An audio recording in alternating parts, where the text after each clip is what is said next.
More FPL.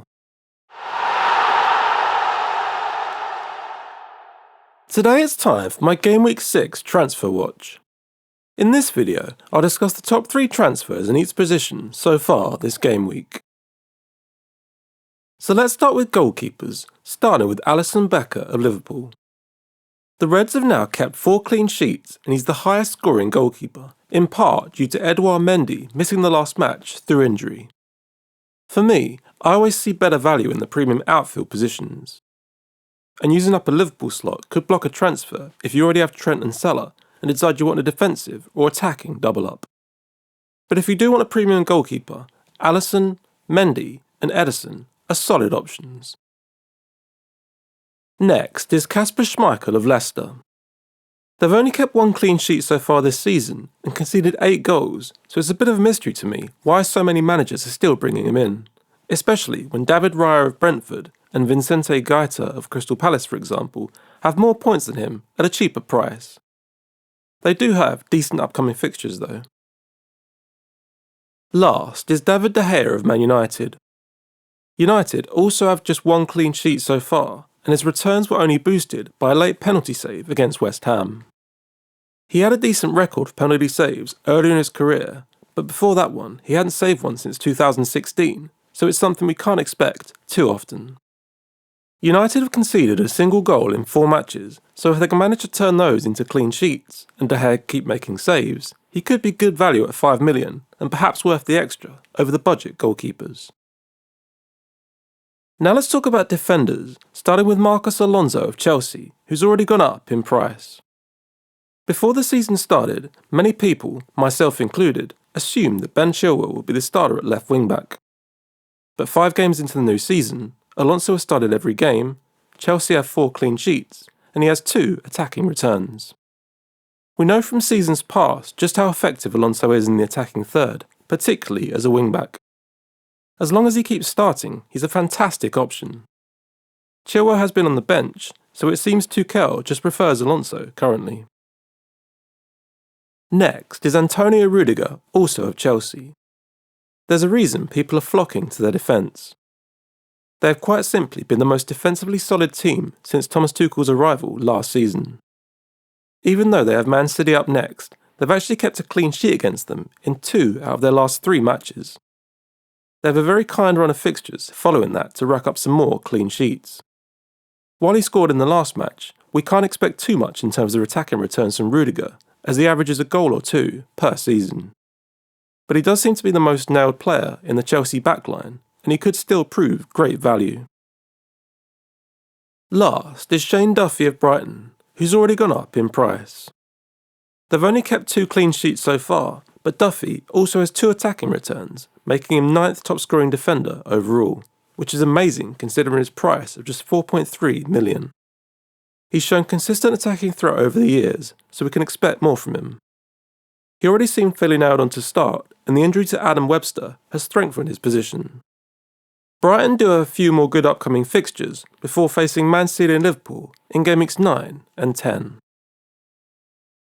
Now let's talk about midfielders, starting with Benrahma of West Ham.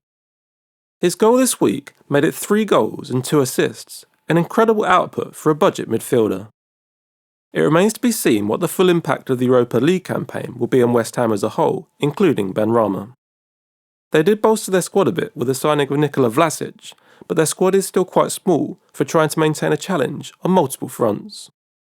He came on just after half-time in match day 1, sustained a knock to his knee, but was still able to play in the next match. The Hammers do have a decent run of fixtures coming up before facing Liverpool in Game Week 11. Next is Ismaila Sarr of Watford, who's already gone up in price. He wasn't on my radar until this week, but perhaps he should have been with the fixtures. He follows up the Norwich fixture with Newcastle and Leeds, 2 of the poorest defences in the league so far this season. He now has 3 goals and is integral to Watford's attacking play, lining up as a right forward. He also showed good goal-scoring form in the Championship last season, so we can expect more from him. Last is Demarai Gray of Everton, who's also already gone up in price. He didn't return in the last match, but does have 3 goals to his name this season. I'd be a bit concerned by the result against Aston Villa though. They're definitely missing the presence of Dominic Calvert-Lewin up front, and now also Alisson. While they have decent fixtures coming up, apart from Man United in Gameweek 7, I'd probably avoid for now until one or both return. He's also never been so prolific in his career so far, so it's not clear whether his numbers are sustainable.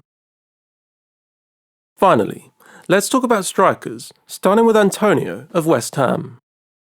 I held him through his one-game suspension, and as mentioned before, the Hammers have a decent run of fixtures coming up, and Antonio has shown before that he can score against anyone, anyway.